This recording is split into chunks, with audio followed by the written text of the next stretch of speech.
Welcome to the Just Ask podcast. My name is Becky Bridgham. And I'm Jim Bridgham. And this season, we are talking all about health and wellness, how to get healthy and stay healthy for you and your family. So if you want to go back to the basics of tracking your food and moving your body and drinking enough water, getting enough sleep, you can go back and check out the first few episodes in this season.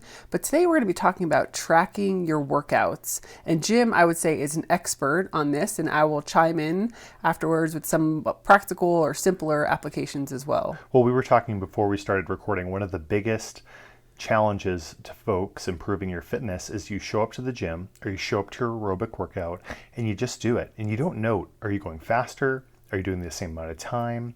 How much weight are you lifting? You do the same thing. And if you've ever met a person who goes to the gym for 2, 3, 4 years and they're doing the exact same bench press with the exact same weight or the exact same free weight or the exact same run, guess what? You're not going to improve. You might have a plateau there where you're okay, but do you want to be great? Do you want to be better? The difference is how you track. So what I use is Excel. So Microsoft Excel. I no kidding type in my workout on my iPhone as I go into Excel, and it syncs with my iPad and so forth. And I check week to week, month to month, year to year, where I am in the workout. So I'm going to break it down a little bit for you. This might be a little geekery for some folks, but it's super important because you might say, well, why do I need to improve?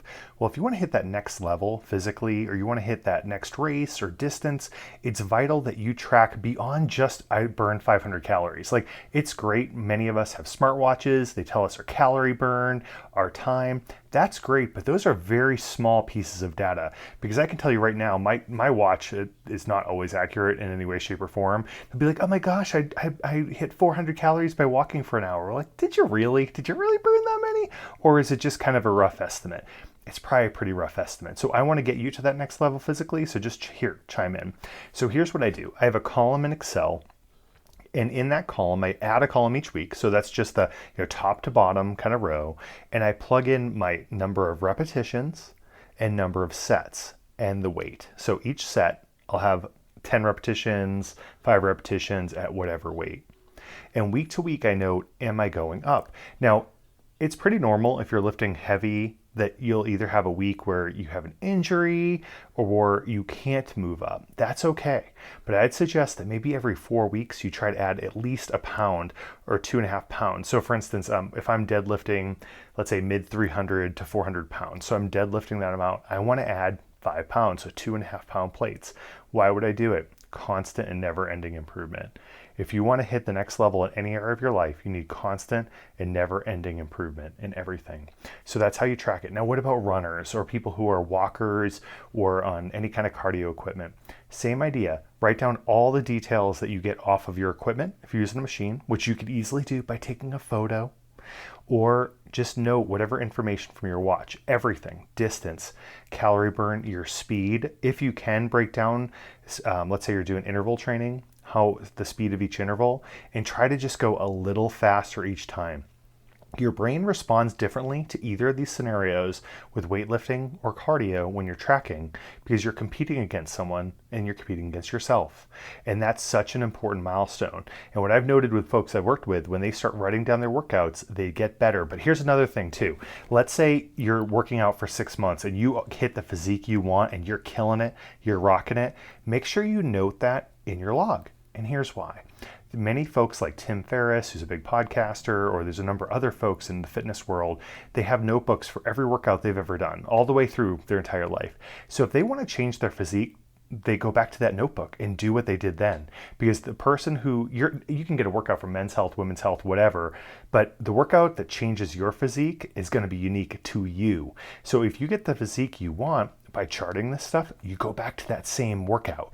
And I'm going to tell you this, it works like clockwork, and I realize it's a pain. Like, I'm sure people think I'm on my phone all the time at the gym because I'm charting everything. I don't even care. And you know what? I've seen the biggest gains since doing this, and I could tell you a workout I did 4 years ago and how much time it took if I had pre-workout before and how I felt all in that sheet. So last note on this, make sure if you're lifting, because you're going to forget, or if you're running and you have an injury, make a little note in your notebook. And again, you can use Excel, you can use an actual notebook for 50 cents, go buy one wherever and write it down, but write down injured right arm or injured left arm or injured this, because it's also important to note that over time, if you're weightlifting or doing aerobic activity, chances are you're going to get some kind of injury. But you want to note, if you're always getting injured every 6 weeks of running, well, maybe you should take a week off or change the training regimen. Or if you're always getting injured when you lift, chest or whatever it is, chest press, then note that, and maybe you need to work around it and use a chest machine versus using the actual free weights or bench. Like, those kind of things are important for you to note. And again, the only person who's going to realize this is you, about you, because you're an expert on you. You're the only one. You're the biggest expert. So I know I've just given a ton of data. Becky, what do you think? I think it's super useful. And one of the things that Jim told me the other day that I had never even thought of is when he tracks his machine. So he goes to a machine and he's like, okay, I use 100 pounds on this. He also notates the settings on the machine. And I know me personally, I'll walk up to a machine and I don't remember if I was a medium or a small, or, the back rest was 5 divots in or 7 divots in. And he writes all that down, which I was like, really? You track that? That's so smart. I've never even thought to do that. But I'll just speak from a female perspective. One of the things that I find is, and I'll share this from working out with our daughter, is sometimes you go to the gym and I'm proud of you for getting there, right? Sometimes there's a lot of life that happens to even just get you to the gym. So one, yay, you're there. But one of my mantras is I don't waste my workouts. If I have carved out the time to get to the gym and put some effort in, I'm going to make them count. And so there's a couple little metrics that I've been working on with our daughter to make sure that her time counts. She's getting up early. She's getting up at 4:30 sometimes to go to the gym with us. I want it to help her progress to her goals. And some of the things are writing down the weights that we use on the machine, because her and I obviously use different weights. I've been weightlifting for like 25 years. So we get to a machine and I might, push 100 pounds and she might push 70, but we don't remember that day to day, week to week, because your brain is full. So we've just started simply just putting it into notes so we know our different settings. But then that also allows me to challenge her, because she'll hop on the machine. I'll be like, I put on 75 when she's not looking, and she lifts it no problem.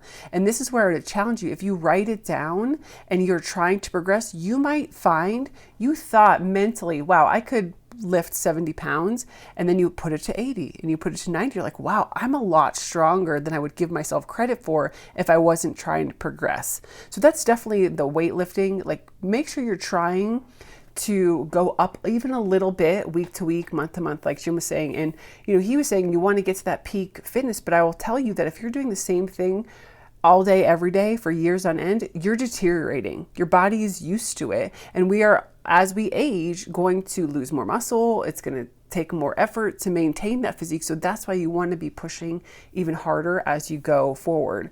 So another thing is with the measuring of the cardio, my daughter and I, we do about a half an hour of weightlifting and then a half an hour of cardio, because we have about an hour at the gym.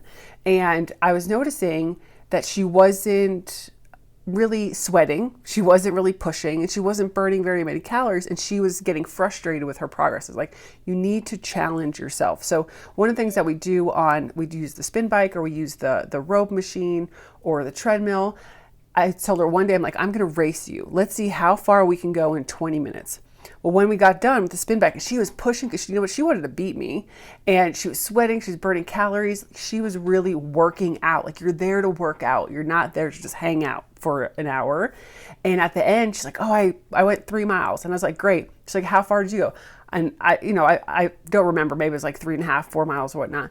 But I said, next time, I want you to beat yourself. This isn't about beating me. So now when we go to the gym, like, how many miles did you do? So this is where the measuring pays off, because if you have to push to do 3 miles in 20 minutes, that's the workout you want to be striving for every day. You don't want to get there and just waste time. So it's measuring the distance, like Jim was saying. It's measuring how far you're going, what setting you have on these machines, because if you can't measure it, you can't change it. And I think a lot of people are just wasting their time going to the gym if they're not pushing and they're not tracking. Yeah, and there's two more things about tracking just to note. I do write down the exact like measurements for especially some of the leg machines. How many exposed holes are there, like, for your calf machine, those kind of things, because it does change a lot. Like it does from machine to machine and manufacturer to manufacturer. So for some of them, I'll put like Life Fitness or whatever the name of the machine. In our particular gym, we have 3 versions of one of the leg machines. It's dramatically different how much weight I can use in each one. So writing them down will also encourage you. The second thing is it'll help you avoid stupid mistakes. Here's an example. So I have used a back row machine for a long time, and went onto it and I was using, it said like 280. And so I'm like, oh, that's 280 pounds. Like that's really good. Like I'm doing pretty well. And then I went to another gym and I put on 280, and I was like, I was just picking up like an empty cup of water. Well, it turns out it was kilograms in the other one. So it was like 2 point whatever, or however much weight it was. So it was more weight than I expected. So it's important for you to note, because you might have those unexpected encouraging moments. You'll also learn about the metric system, which is great for all of us or whatever, like stupid metric system. It's so crazy how the machines are different. And some of them, we were at one of our gym had closed for a little while. We had to go to a different one. And the plates were the oddest measurements. They were like 12, 17, 23. Typically you hop on there and it's like 10, 20, 30, 40, 50. It's pretty logical. And our daughter and I were like, what is this? We didn't even know where to start.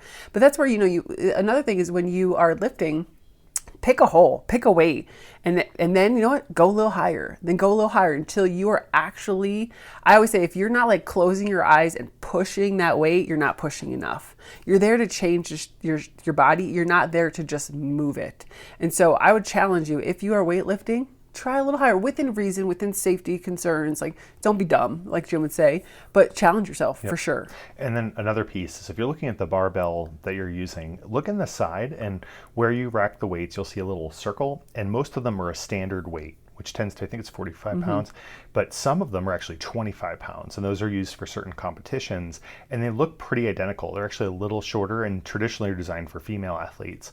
But what I'd suggest is to make sure you're lifting right, because here's the thing, like if you're in a gym where you happen to be using a 25-pound barbell because you think it's all that, that's 45 or whatever, right? And then you are trying to raise your weight and somehow the barbell gets switched. And this does happen. So I've had more than one time where I went in the gym and I'm like, what just happened? Like I just got caught in the squat rack. I don't know what happened. And it was because they had the barbell switched.